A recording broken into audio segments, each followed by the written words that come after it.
Alright, got the body on it.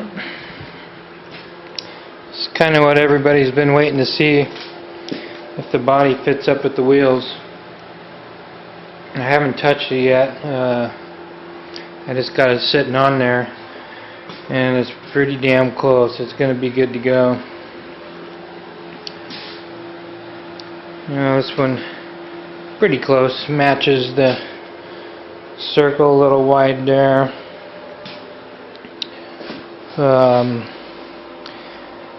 I got even gaps side to side on the wheel, you know, compared to the body. I got to adjust the camber a little bit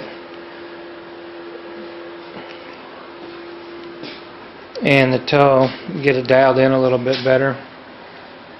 But I can tell by the direction I need to move the wheels that it's only going to make it fit better side to side.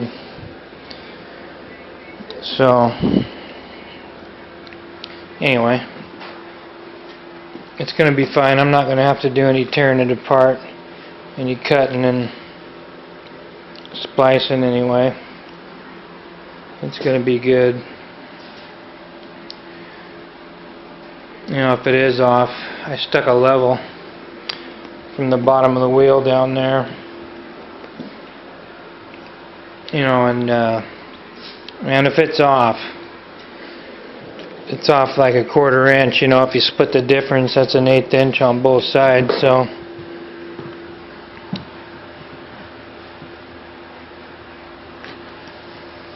should be good. I'm going to try and get a little bit closer though, kind of eyeball the alignment, get that dialed in a little bit better. I'm putting the different shock mounts on there. One of the guys on the forum, you know, I'd heard problems through the years early on when I was researching actually, that the rear shock mount was bad. It sagged, broke, had trouble with it. And then you know, I heard there was a fix for that. One of the guys on the forum sent me those.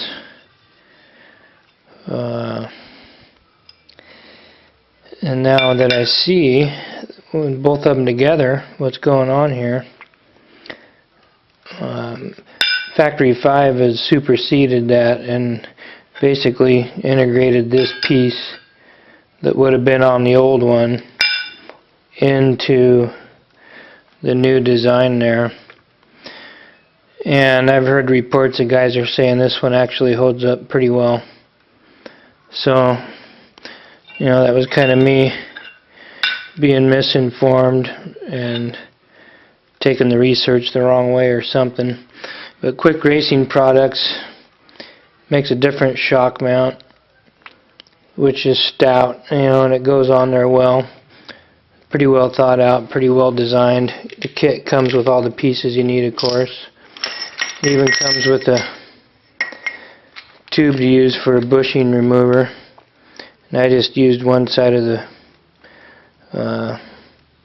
spacer there as one of the washers. I'm sure he designed it that way. Pretty slick kit.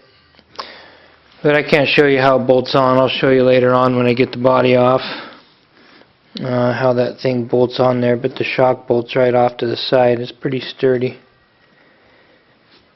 Hooks into that A-arm real nice, top and bottom. Good quality piece, so I'm going to pop those in there. Get the rear suspension dialed in a little bit more on the alignment, set it down and see how it looks in the wheel wells.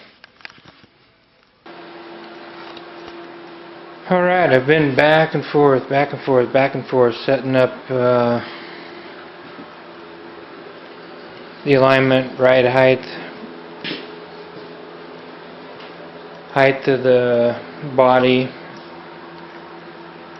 trying to get it all zeroed out as much as I can before I call it good. So I got the camber zeroed out, got the toe zeroed out. You know, just using a level, and then sighting down the tires front and back, you know, getting the toe dialed in. Should be pretty good. And everything's okay. You know, the back's okay. That's sitting on there level. Good enough for now, you know, before I get some corner scales underneath it. And the body's level, sitting like that. The springs, you know, on the adjustments for the coilovers, they're pretty much both sitting in a pretty close to the same spot at that point. So anyway, I think I got it dialed in close enough to make sure the body is going to be okay on there. And then you get up front. Now I got the camber, or the caster, adjusted as much positive caster as possible. So in other words, I got that tire kicked out as much as possible, which leaves more gap in the back than the front. But that's going to have to be how it is. Now beyond that, I really fought with the front of this thing last couple days, as far as you know, this line right here, the edge of this top edge fender here, how it goes over the wheel. And I finally decided that the hood is just, that's one thing I missed on this hood. It's got a funky line that comes up over that wheel, like real funky. It comes in right here, back out again, back in again, and then out again. And you know, with all the work I did centering up everything, it's just one thing I didn't see, because I never had the wheels on it. I never did sight down, you know, a line right there and notice that.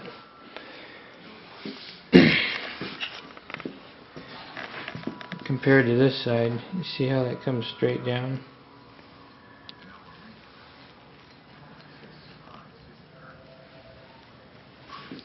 So I messed around, moved the hood over, centered it up on the wheels. And I thought, you know what, damn it, I've been doing all this work on this thing. I'm going to go ahead and just stop, redo this wheel well, put the hood back where it wants to fit, and I'm just going to extend this out where it follows down this wheel like the other side, and then I'll be good to go. It'll be a little bit of work, but it shouldn't be too bad. And then after that, I think we're ready to go ahead and get it in finish primer and get it painted. Start doing work on finishing up the work on the chassis. Look at that, red. Tell you what, I haven't missed that red. Grinding on that fiberglass. But anyway, here we go. I'm going to go ahead and set that up so it fits over the wheel, same as the other side. Got that ground down, prepped out, ready to go. I'm just going to build that up a little bit with fiberglass, and then I'll blend it in with Bondo. And then prime it again, spot it in. Down and dirty, quick and easy. We'll get that done. Figured I'd show the fender. I can't even remember if I showed it when I was fiberglassing or not.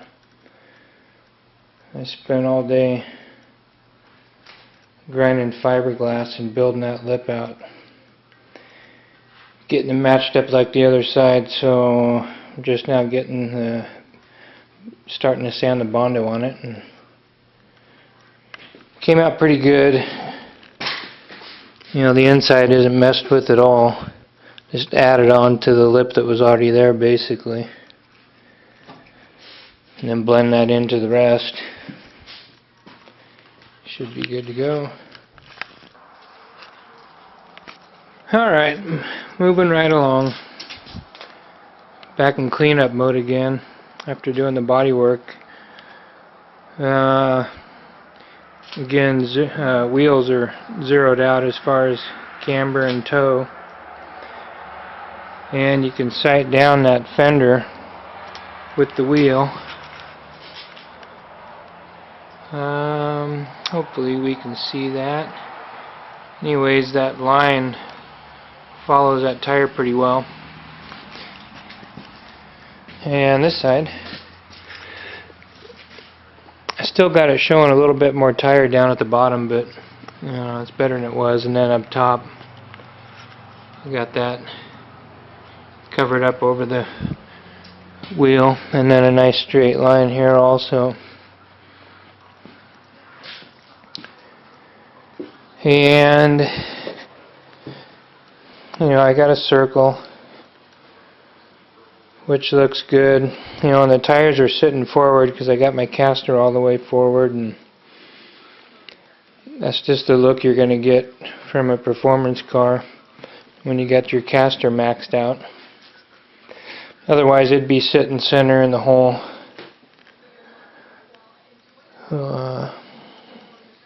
But both sides are like that, front and back. Got the same amount of setback on both sides. And then the rear, that's tucked in there real nice, nice and even.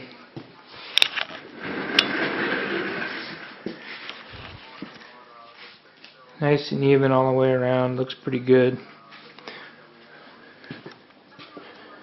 And I got this one, centered in there, side to side, pretty good.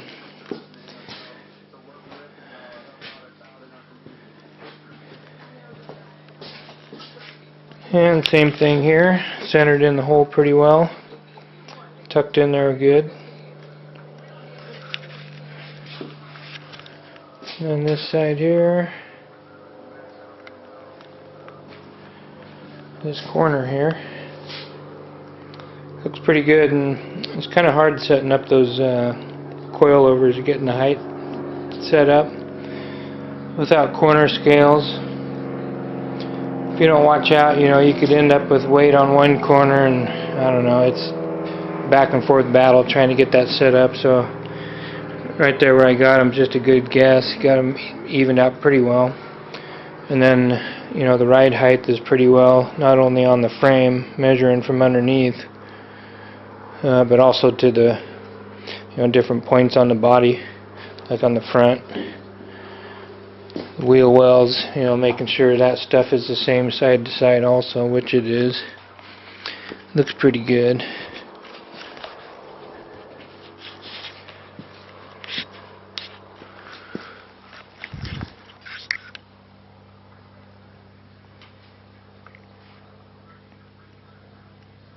I'm going to go around it a little bit more, give it the once over on the body, and make sure it's ready for paint.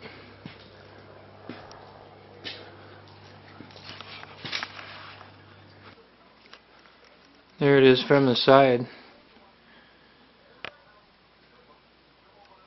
Looks pretty mean.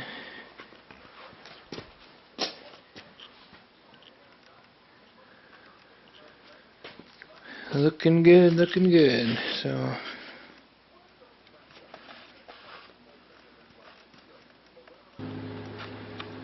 and there it is from the back. I'm going to cut out the holes for the exhaust a little bit larger.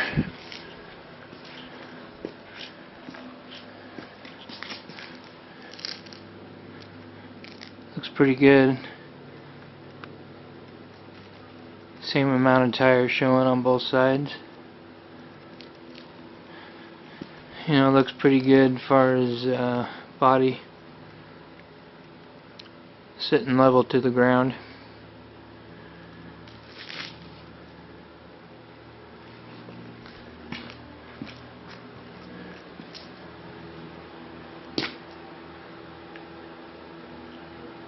Crazy.